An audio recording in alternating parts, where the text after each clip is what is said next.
1945, España poseía un relevante papel internacional. Esa posición de importancia internacional se explica por una fortaleza que combinaban el potencial de las posesiones coloniales, las líneas de alianza seguidas en la política exterior, la cohesión del poder central en torno a la institución monárquica y los aciertos de la política exterior que permitieron la conexión de un inmenso y vasto territorio en cuyo dominio no se ponía el sol. Y todo ello, no obstante, sobre unas estructuras sociales y económicas en la metrópoli que, como hemos visto, eran enormemente frágiles. Y ahí encontramos una enorme paradoja histórica. Todas aquellas fortalezas, sin embargo, se irían debilitando. La institución monárquica, Carlos IV, Fernando VII, experimentó quiebras notables. Las posesiones americanas cambiaron en muchos casos a países autónomos. Las alianzas externas experimentaron un giro decisivo al romperse la tradicional alianza francesa y sustituirla por la británica. Además, la posición peninsular, en el juego de intereses que enfrentó a las grandes potencias europeas, tuvo resultados de catástrofe para España, tanto en la fase de la contienda como en el panorama final que los acontecimientos bélicos produjeron. Como podemos ver en todos estos extremos, el marco general en que se inserta esta guerra es muy complejo y la dinámica en la que se desenvuelve posee ingredientes que, aunque solo los apuntemos, puede intuirse el enorme peso que tuvieron y cómo explican los cambios tan considerables que arrastró aquella guerra. Con respecto a la guerra en sí, cuyas fases y episodios todos conocemos, resaltaré un par de cuestiones que nos ayudan a seguir el hilo conductor entre los tres aspectos de un mismo proceso histórico con lo que hemos titulado estas páginas. Por un lado tenemos sus resultados, no ya en términos humanos, la pérdida de miles de vidas, o tampoco en los términos en que se define la victoria o la derrota militar, sino en los relativos a la devastación económica que produjo. De alguna manera, y como señalara el historiador Sánchez Jiménez, vino a certificar la quiebra económica y financiera del país. Provocó escasez alimentaria, hambre, carestía, epidemias, mediatización en adelante de nuestra economía, y estos son simplemente algunos de los efectos más nocivos que trajo la guerra.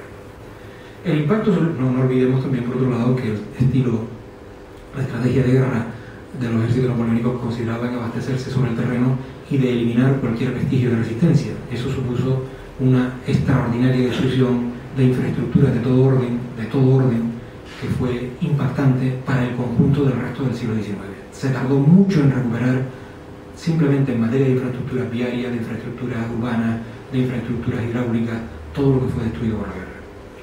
El impacto social de todo ello sería, por tanto, muy importante y nos ayuda a explicar los distintos alineamientos con las soluciones propuestas, ya fueran los liberales o los que pugnaban por sostener el orden absolutista, tanto en estos años de la guerra como en las posteriores etapas.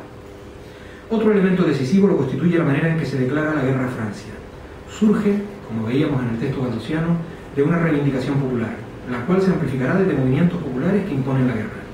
Es una acción revolucionaria, se sustituyen a las antiguas autoridades, entre otras cosas porque se marcharon o simplemente se alinearon con el invasor, y se implantaron nuevas instituciones legitimándolas con la voluntad del pueblo.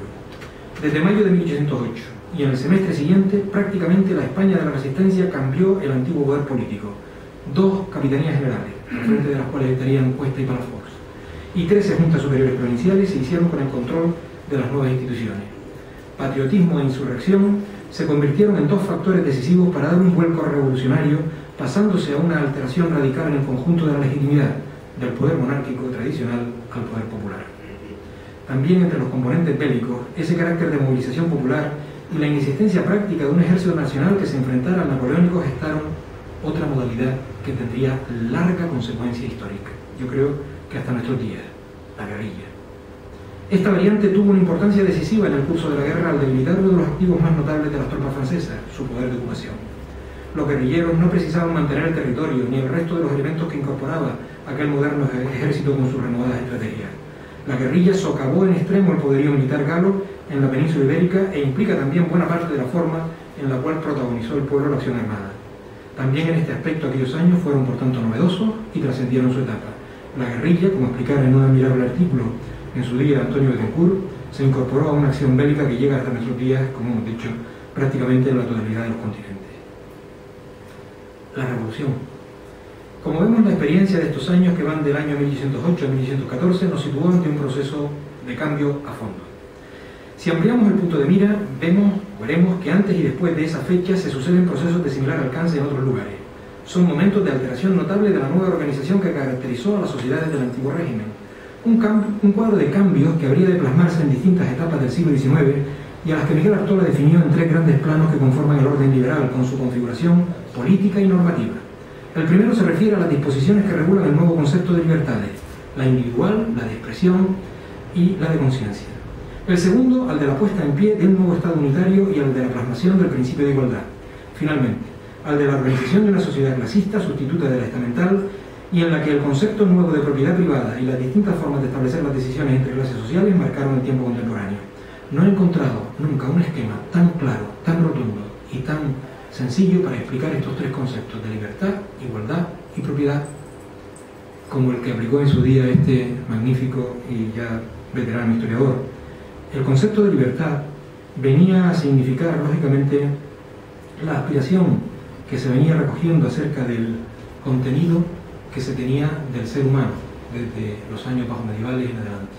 El concepto de igualdad que pondría en pie los estados modernos, los estados liberales, los estados unitarios, lo eran en tanto en cuanto definían estados que tenían como objetivo fundamental el que cada ciudadano en su trato con la administración no solamente tuviera los mismos derechos, sino tuviera las mismas facilidades y los mismos accesos. Piensen ustedes en un elemento que sale como consecuencia de todo esto que estamos analizando, que es la España de las provincias. ¿Qué significa una provincia en España? Algunos dirán, significa la copia de un modelo de descentralización del poder en un Estado unitario. Significa muchas más cosas, pero en aquel momento venía a significar lo siguiente: una provincia es un lugar donde reside una parte de la administración del Estado con la cual un ciudadano tarda menos de 24 horas en llegar, esté donde esté en cualquier punto de España. Esta forma de entender la administración central del Estado, rompiendo el fragmento de poderes que impedían el llegar a los poderes públicos a las personas, fue, como pueden ustedes comprender, un cambio espectacular. Y el de la propiedad privada, pues, ¿qué quieren que les diga?, en sustitución de la propiedad estamental. Todo ello tiene un arranque evidente en la etapa iniciada en 1808. En las Cortes Gaditanas, tanto en el texto constitucional como en el conjunto de su obra legislativa, se introduce una transformación profunda sobre la realidad existente, aunque sus propuestas tardarán mucho en plasmarse durante la centuria decimonónica. Se dice que los liberales impulsaron allí lo que hemos llegado a llamar la edad contemporánea en España. Cuestión muy diferente será el curso que todos esos cambios siguieron después de 1814, el curso que siguió a lo largo de los siglos XIX y XX, pero esto es asunto que merecería otra conferencia y yo estaría encantado de venir de nuevo si me invitan. Tercero, la Constitución. La obra legislativa de aquellas Cortes no se limitó al texto constitucional. Hay una extensa serie de normas que regularon la nueva sociedad que trataron de alumbrar. No obstante, la PEPA sintetiza por su amplio contenido la mayor parte de lo que se detalló con otros desarrollos legales. Tampoco aquí pretendo resumir el contenido de nuestro primer texto constitucional, ni dar cuenta de los apasionantes debates que dieron forma a su articulado. Seguramente habrá habido ponentes que lo han hecho, desde luego, muchísimo mejor que yo. Solo quisiera recoger y subrayar algunos de los aspectos resumidos que vuelven a poner de manifiesto su singularidad en el devenir de la historia española y su importancia más allá de nuestras fronteras. Permítanme detenerme primero en lo que puede parecer a simple vista como una clara contradicción. Se produce entre la radical definición del principio de soberanía, el que habíamos visto, y la forma de legitimar un cambio tan hondo. No es posible un cambio de régimen mediante una fórmula legal, mediante un levantamiento popular, mediante la fórmula que sea, si no existe una legitimidad del mismo, una legitimación, que tiene que traducirse en términos de relato, de argumento. Les pongo un ejemplo. Cuando se produce la desamortización en España y se nacionaliza la propiedad eclesiástica, se hace, desde luego con un mandato jurídico, se hace mediante ley, bien sea en la época de Mendizábal o en la época de Pascual Amador, pero hay un argumento, y un argumento que va a soportar ese derecho, esa fuente jurídica. El argumento consiste en demostrar que el concepto de propiedad que sustentaba aquella propiedad amortizada eclesiástica era ilegal. Era ilegal. Y a partir de ahí había que legalizarla, nacionalizándola y poniéndola en circulación mediante una fórmula de libre propiedad. Bien, pues algo similar ocurre, como estamos viendo, con la Constitución de 1812. Un cambio de esta envergadura tenía que ser narrado, tenía que convencer a la gente con algún argumento que fuera más allá de yo llegué aquí, no había nadie y ahí senté el real de mi autoridad, sea una junta provincial, una junta en un municipio, o sea la Junta Central Suprema, o sean los propios representantes reunidos en la isla de León. Vimos, por tanto, el primer decreto de las Cortes de Cádiz con anterioridad. En la Constitución se reafirma esa legitimidad del poder. La nación se le identifica con la ciudadanía. Por tanto, desaparece el carácter divino que otorgaba al rey, al monarca, el poder absoluto. Sin embargo, nos encontramos en una etapa en la que tal cambio va unido a la libertad de la nación frente a los invasores. Guerra y revolución. Cambio, pero también guerra. Hay un proceso de liberación nacional que desata, como hemos visto, procesos de cambios políticos y sociales. Pero estos cambios no tendrán fácil la legitimidad con la simple apelación, y menos en ese momento, a identificarles con las ideas francesadas, a identificarles con los extranjerizantes, mucho menos con los principios de 1789. Los liberales españoles buscaron y construyeron su propio relato para anclar los orígenes de la legitimidad del nuevo orden. Lo hicieron apelando a una interpretación del pasado. De nuevo aquí, la historia sirve de excusa, de coartada, al pasado de la historia de España. Y ubicaron allí, en la historia de España, con gran artificio, el origen de algo que ahora podía ser recuperado tras siglos de despotismo absolutista. Y allí quedó escrito aquel recurso a la historia para legitimar, con la noche de los tiempos, lo que no era sino novedad y cambio radical. Fue en el discurso preliminar a la Constitución, publicado el 24 de diciembre de 1811 y escrito por Agustín de Argüelles, donde encontramos precisamente esa legitimidad. Voy a limitarme a la cita textual de una parte de ese discurso preliminar. Al justificar la nueva Constitución y sus contenidos, Agustín de Argüelles, con el discurso preliminar que asumieron las Cortes, decía: tal es, señor, el proyecto de Constitución para la nación española que la Comisión presenta a la discusión del Congreso. Su mayor conato ha sido recoger con toda diligencia, según lo expuesto ya en este discurso, de entre todas las leyes del Código Godo, y de las demás que se publicaron desde la Restauración hasta la decadencia de nuestra libertad, los principios fundamentales de una monarquía moderada. La ignorancia, el error y la malicia alzarán el grito contra este proyecto. Le calificarán de innovador, peligroso, de contrario a los intereses de la nación y derechos del rey, mas sus esfuerzos serán inútiles, y sus impostores argumentos se desvanecerán como el humo al ver demostrado hasta la endemia que las bases de este proyecto han sido para nuestros mayores verdades prácticas, axiomas reconocidos y santificados por la costumbre de muchos siglos. Sí, señor, de muchos siglos, por espacio de los cuales la nación elegía a sus reyes, otorgaba libremente contribuciones, sancionaba leyes, levantaba tropas, hacía la paz y declaraba la guerra, residenciaba a los magistrados y empleados públicos, era, en fin, soberana y ejercía sus derechos sin contradicción ni embarazo, pues estos y no otros son los principios que presenta la Comisión en su proyecto. Bien, lo tremendo de esta argumentación es que ubica en la etapa anterior, no ya a los Borbones, a los propios Austrias, la existencia supuesta de un esquema político de nación que funcionaba de tal manera que era la nación, el pueblo, los que limitaban, de la misma forma que se procede ahora, los poderes del monarca. Una tesis legitimadora, compartida por algunos de los representantes gaditanos, como es el caso de Andrés Díez de la Torre, que decía: si no desde tiempo inmemorial, al menos desde el siglo V, existía ya en España la Junta de Cortes conocedora de la nación por medio de los representantes de los pueblos. Por tanto, venía a oponer la raíz de la génesis altomedieval hispana a las imposiciones extranjeras de los Austrias y los Borbones en un ejercicio de devolución a los absolutistas en lo relativo a la entidad de España. Bien, no obstante, este tradicional recurso del pasado con afán legitimador no puede esconder, en mi opinión, y contradiciendo al discurso preliminar, la radical novedad del hecho fundacional de esta moderna nación liberal en España.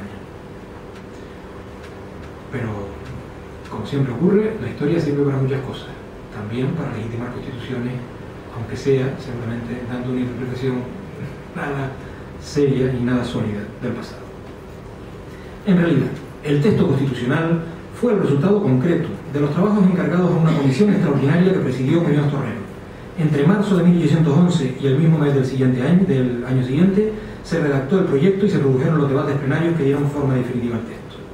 Recordemos que este último viene dado por su amplitud, lo que evidencia su intención de dar base a una nueva organización de la sociedad. Supongo que de este tema también se ha hablado y me parece muy interesante esta característica constitucional, su enorme extensión con respecto a texto siguiente, que viene explicado por el intento, como digo, de regular y controlar hasta los extremos más de detalle el cambio subsiguiente que se proponía llevar adelante.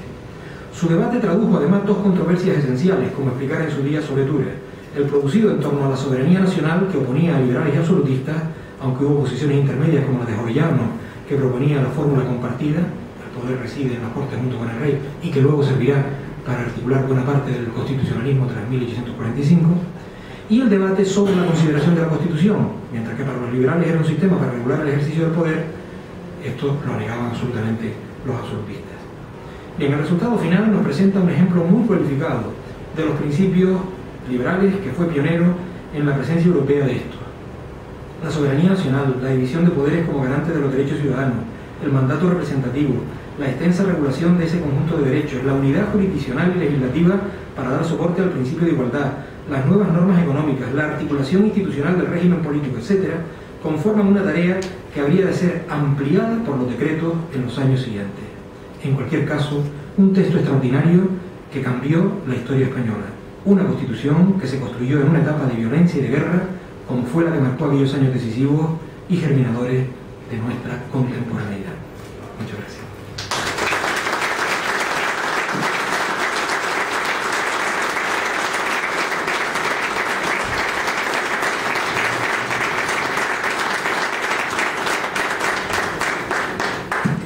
Muchas gracias, señor vicepresidente. El Consejo Social de la Universidad de Las Palmas de Gran Canaria ha jugado un papel importante en la configuración de este ciclo de conferencias, y permítanme citar a nuestro director de honor y miembro del Consejo Social, don Francisco Marín Marquera Frontera, que nos ha ayudado extraordinariamente. A continuación tiene la palabra el vicepresidente del Consejo Social de la Universidad de Las Palmas, don Jesús de León Pimán.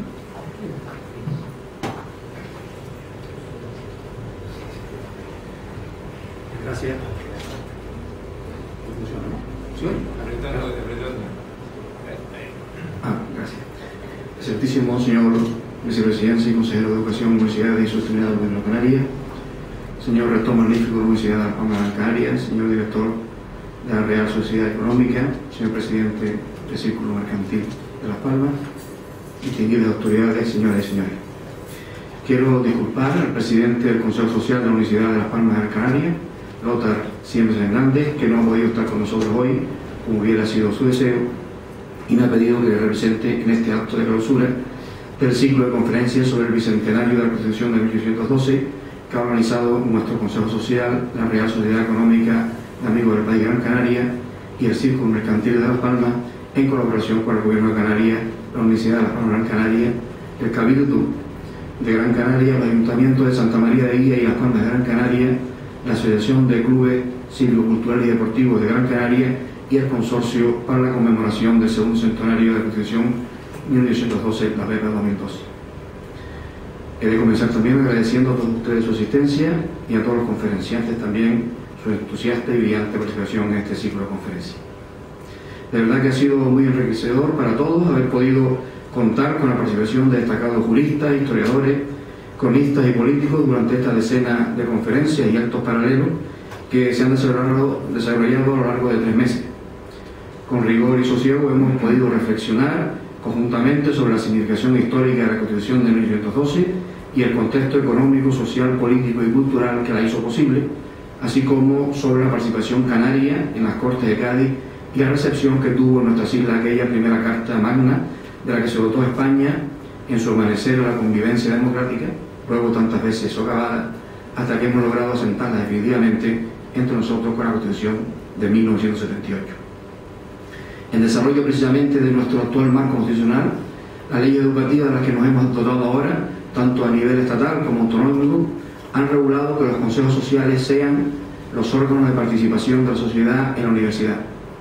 A ello se les ha encargado la supervisión de las actividades de carácter económico de la universidad y de rendimiento de sus servicios, así como promover la colaboración de la sociedad en la financiación de la universidad y las relaciones entre ésta y su entorno cultural, profesional, económico y social al servicio de la calidad de la actividad universitaria. Esta encomienda de funciones de interactuación entre la universidad y la sociedad explica bien el porqué de nuestro compromiso activo con este tipo de eventos que sirven, como hemos podido comprobarlo a lo largo de estos 3 meses, para impulsar la colaboración entre universitarios, empresarios, profesionales, gestores públicos y ciudadanos en el conocimiento y difusión de una temática de tanto interés para el conjunto de nuestra sociedad como es el legado de la PEPA. Yo, desde luego, no soy un experto en la materia y, por tanto, poco puedo añadir a lo que ya se ha dicho durante este ciclo de conferencias. Pero permíteme apuntar que la PEPA no solo fue la primera constitución española que estableció la soberanía popular, la división de poderes, la libertad de expresión y la libertad de imprenta, sino también el deber del Estado de proveer educación a todos los españoles. En el título noveno de la Constitución de 1812, un único capítulo recogía media docena de artículos dedicados a la instrucción pública, que era como entonces se llamaba la educación. Eran otros tiempos, otras inquietudes sociales y otro lenguaje para expresarlas, pero en su esencia, ese escueto articulado ya apuntaba al reconocimiento de lo que luego ha sido un pilar básico de nuestro actual estado de bienestar: el derecho a la educación y a la libertad de enseñanza y de pensamiento y creación científica, así como la necesidad de que los poderes públicos provean los medios y los instrumentos de planificación, dirección y control que asegure su ejercicio en beneficio de todos. La preservación y mejora de esa conquista colectiva en el ámbito de la educación superior es la gran tarea en la que está empeñado nuestro Consejo Social, mediante el estímulo de la cooperación y la corresponsabilidad entre la universidad y la sociedad, para cuya consecución es necesario el concurso de todos los miembros de la comunidad universitaria y de todas las instituciones públicas, empresas, colectivos profesionales y organizaciones sociales. Es muy importante que mantengamos vivo el espíritu de concordia de la PEPA y sigamos profundizando en su universal legado, que es la afanosa búsqueda de construir entre todos una sociedad cada vez más justa, más libre y cada vez más justa. Muchas gracias.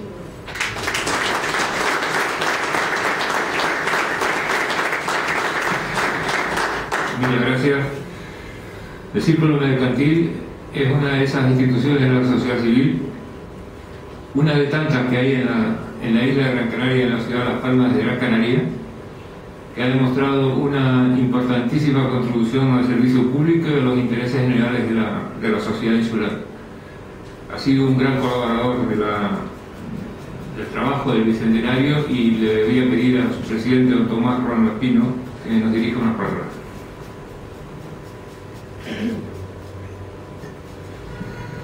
Buenas noches. Excelentísimo señor vicepresidente del Gobierno de Canarias, excelentísimo señor rector de la Universidad de Las Palmas de Gran Canaria, señor director de la Real Sociedad Económica de Amigos del País de Gran Canaria y vicepresidente del Consejo Social de la Universidad, autoridades, amigos todos, buenas noches. Tengo que anunciarles que, al contrario que mi antecesor en la palabra, no tengo preparadas unas palabras directas para llegar de forma preparada a ustedes. Lo que sí quiero recordar es la génesis de esta idea, de recordar un hito histórico. Recuerdo que en la génesis de esta constitución, de este ciclo de conferencias, pudimos sacar conclusiones que hoy reiteramos aquí. Primero, que la crisis que vivimos no limita la gestión para organizar eventos como estos. Y esto es importante. Es importante para realzar el siguiente punto, que es que hitos como este, hitos históricos como el que hemos elaborado en el ciclo de conferencias, merecen la pena no limitarlos solamente a un bicentenario o un centenario, sino recordarlos todos los años. Como dijimos en el día que estamos preparando este ciclo de conferencias, es necesario que los ciudadanos, que además representamos a través de nuestras instituciones, a través del Círculo Mercantil, la Real Sociedad Económica, de la Universidad de Las Palmas, que por cierto, cuyo rector, su padre, pues fue un activo presidente y presidente de honor de nuestra institución. Debemos recordar cómo aquellas personas que se reunieron a través de toda España, de lo que entonces era España, se reunieron para, sabiéndose de alguna manera poseedores de una soberanía nacional ante una crisis bélica que se estaba viviendo, y por encima de todas las dificultades, había que hacer España a través de un marco constitucional. Tenían solamente un fin: hacer una constitución liberal en la que se hiciera sentir a los ciudadanos que podían forjar ellos mismos el futuro del país. Crear un sentimiento de unidad que se logró, crear una constitución que además fue inspiradora de otras constituciones, tanto en Europa como en lo que era España, y que luego se fue separando a través de ese movimiento de independencia, y crear y radicar además unas ideas revolucionarias con un tinte y un matiz diferente a lo que había sido en Francia. Que hacer y forjar estas ideas podía ser posible sin necesidad de perder la cabeza, ni sin necesidad de quitárselas a otros. Un cambio además de configuración administrativa, territorial, que para muchos también fue motivo de críticas porque supuso la pérdida de algunos fueros, pero que en cierto modo, y como ha dicho José Miguel, supuso el concepto de mayor cercanía a los ciudadanos. Por tanto, este hito histórico que hemos conmemorado con este ciclo de conferencias, yo creo que es necesario, no solamente cuando vienen los centenarios y bicentenarios, sino hacerlo periódicamente, un homenaje y un recordatorio a aquellos que se superaron ante las circunstancias, ante la crisis bélica que se vivía, y fueron capaces de pensar en lo que era el país y lo que podía ser el país. Y yo creo además que los que hemos intentado que este ciclo de conferencias tuviera un cierto resultado, por lo menos en la toma de conciencia de los ciudadanos, creo que también el proyecto que tenemos, que es intentar recordar otro hito histórico como fue la generación y la promulgación de la ley de cabildos, importante en nuestra tierra, sobre todo por intentar crear una cierta justicia en nuestro sistema de administración pública, yo creo que también será un éxito. Por tanto, yo les agradezco a todos los que han participado, a todos los que han venido como oyentes, a los que han aportado su grano de arena a que conozcamos un poco más ese hito histórico. Les agradezco que hayan participado, que hayan venido, y que en cierto modo esto sea una corriente que no se quede estancada, sea una corriente que continúe en los próximos años. Muchas gracias.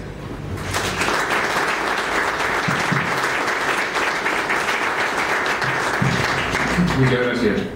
A continuación le pido al excelentísimo señor don José Regidor García, rector magnífico de la Universidad de Las Palmas de Gran Canaria, que cierre este acto con su intervención.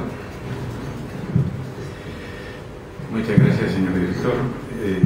Excelentísimo señor vicepresidente del Gobierno de Canarias, señor vicepresidente del Consejo Social de la Universidad de Las Palmas de Gran Canaria, señor presidente del Círculo Mercantil General, miembros y socios de la Real Sociedad Económica, de Amigos del País, señoras y señores. Fue probablemente en esta sala cuando, después de uno de los actos